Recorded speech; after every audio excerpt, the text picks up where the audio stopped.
2 The Redline Productions proudly presents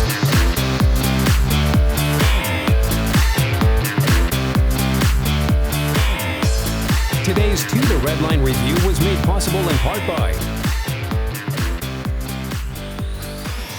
Hey YouTube! Well, today let's take a look at a car that has a lot of history in the General Motors or Chevy showrooms. This is a 2004 Chevrolet Corvette Coupe. Now this particular body style is known as the C5. It actually came out in 1997 was the first model year. And from what I've read, this car actually almost didn't happen. The C5 was supposed to be introduced in 93, but Chevy had to delay it, and there were times where people thought it actually wasn't going to happen. But 04 is actually the last model year of this body style. The C6 Corvette came out in 2005, and Chevy's actually getting ready to replace the C6 with the C7 soon. There's been some concepts showing here and there, but this one's a really clean, nicely used example. 53,000 miles is the mileage. Customer actually traded this in for the Boss 302 that was in our showroom. Anyways, this one is just your black exterior color, 6-speed manual, thankfully. The other transmission option is a 4-speed automatic, which is definitely a Stone Age transmission. But this car is available in mostly two engine choices. There's the base like this one, which comes with the LS157 V8. There's also the Z06, which has the LS6, I believe, the 5.7 with 405 horsepower. The Z06 was introduced in 2001, and when it first came out in 01, it actually only had 385. Chevy upped the power to 405 in 02. So those are mostly your changes throughout the C5's generation. 03 had that 50th anniversary edition. So 04, this one's a really clean example. I've never been a fan of chrome rims, but I actually don't mind the way they look on this car, and the car still looks pretty good. I've never been a Corvette person. Honestly, this is my first time driving a Corvette and showing you guys a Corvette, but I have to admit the exhaust sounds really good and it looks really good. The rims actually look good. So it's a pretty good value for what it is. And that's basically what the Corvette's always been. Coming to your interior, you do have a nice light oak interior with a leather trim. Now, the interior in this car is just awful, in my opinion. First of all, when you get in, it sits so low to the ground. Of course, this is a Corvette. All of them are like that. And the vehicle is just insanely wide. For example, I can't reach the other side without literally stretching over to get there. But the interior in here reeks of old General Motors. It's in good condition, don't get me wrong. The leather's in good shape. Materials are kind of on the chitsy side, but that's the way Corvettes have always been. The current Corvette actually has gauges that look just like these, except they're electroluminescent. They do a nice swing of the needles when you start it up. Like you can see, this one does have your 6-speed manual transmission. Makes a pretty nice sound from the exhaust too when you start it up. Anyway, shutting the door, it only is automatic down for the driver and passenger, at least not auto up. You do have nice dual zone automatic climate control. That was kind of unexpected in this car. I didn't expect it to have it. The radio in here just looks god awful. It looks so chitsy and old, but I have to remind myself this is an 04. And the current Corvette doesn't really have that much nicer of interior anyways. The dashboard is actually soft touch. The graining it doesn't really have a graining to it. It's kind of just soft padded plastic. You do get an airbag cover, and the fit and finish in here is not what you'd call world class. You're essentially paying for the motor. You can see these pretty big gaps in between the panels and panels right here. There's a lot of creaking noises. This is supposed to be a cup holder, seriously. I mean, I know this is a sports car, so don't expect much.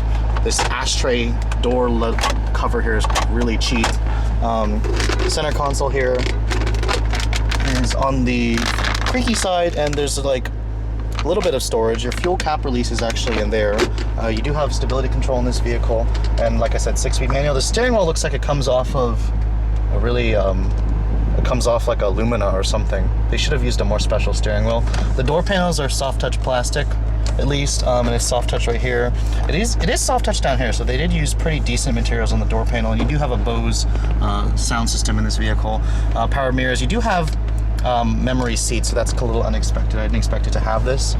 This car, what it does also give you is a pretty cool head-up display. You can sort of see it right there. That's always been a Corvette thing. The current Corvette has that as well, although the graphics are kind of chitsy. The glove box for this vehicle is not damped, and it's definitely on the small side. So there's not much in terms of space. There is a pretty decently nice carpeted area in the back. No rear seats, of course, so this is a Corvette, so don't expect anything like that. Now here's the trunk of the Corvette. Like I said, it actually has an area that actually goes all the way to the front seat. It's not exactly what you'd say blocked off from the passengers, but it actually gives you a really nice space, and it's a really nice carpeted space as well. Underneath here you have a nice cover here, and you have your 12-disc CD player. I'm not sure if this car has a spare. It might be underneath the car, but it's a pretty decently sized cargo area, as you can see. The one thing that Jeremy Clarkson likes to make fun about with the Corvette is it's all fiberglass body. He says he doesn't like how you can do that and the car kind of just bends, but it does translate into the light weight of this vehicle. This vehicle weighs about 3,100 pounds or so.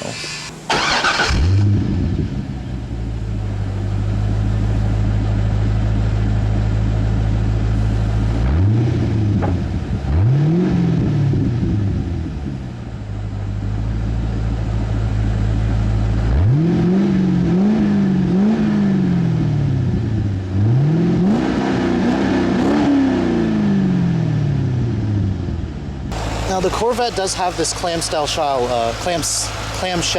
hood, so that's the way it opens, and it's a really lightweight hood. But here is the Corvette's LS1 5.7 liter V8. It actually makes 350 horsepower and 375 foot-pounds of torque with the manual. Chevy actually upped the power in 01 from 345. 5 horsepower difference. The Z06 is the one that gives you 405. Now, these numbers may not sound that impressive today, but back then they were impressive numbers. So, and the car is a really lightweight car. It's about 3,100 pounds, so the car has a lot of power. I'll show you guys how it drives in a second. All right, so for those of you who are in the market for a used Corvette like this, let's take a look at how this car drives, shall we? Now, like I said, 6-speed manual transmission. Really the way you need to buy a Corvette, just don't buy it with the 4-speed automatic. Surprisingly, I was thinking this car would be really difficult to drive, but it's actually not as bad as I thought it was going to be. The clutch actually is not that heavy. It's actually kind of light.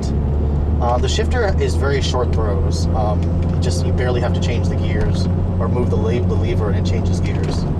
It is a 6-speed manual, which is kind of weird because the automatic has 4 gears. Usually it's the other way. Usually if the manual has 6, the automatic will have 5. 1 gear down or the same instead of 2 gears down. But nonetheless, this car is really wide. Like I said, it's really wide, so it's gonna take a little getting used to trying to drive it.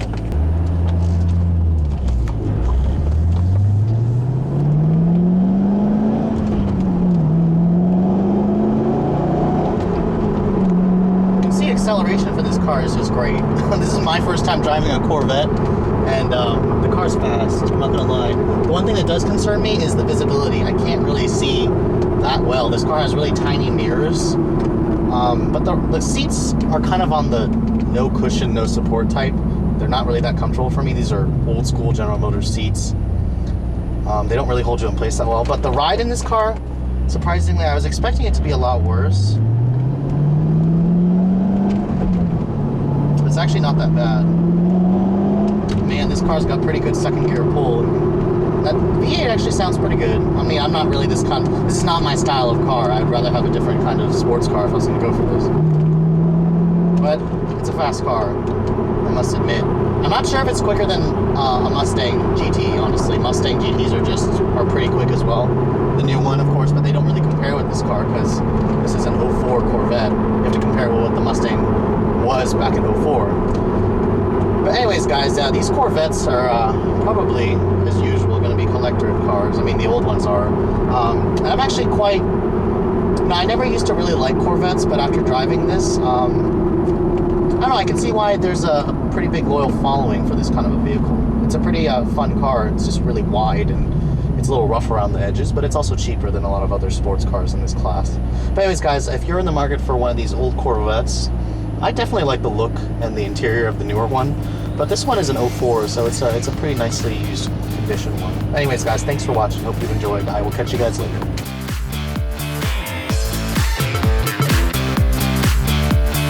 Yeah, here's some legal stuff for you. The views and opinions expressed in the following video may not necessarily reflect those of the title holding automotive dealer or the entity they represent. All videos are filmed with permission by a professional driver on a set course with the collaboration and assistance of local law enforcement authorities. Do not attempt. Logos and brandings of vehicle manufacturers, dealerships, and online social media sites are the sole property of their respective representation used with permission. The To The Redline logo, soundtrack, and web resources, as well as all other associated media, are copyrighted intellectual property of To The Redline LLC. All rights reserved.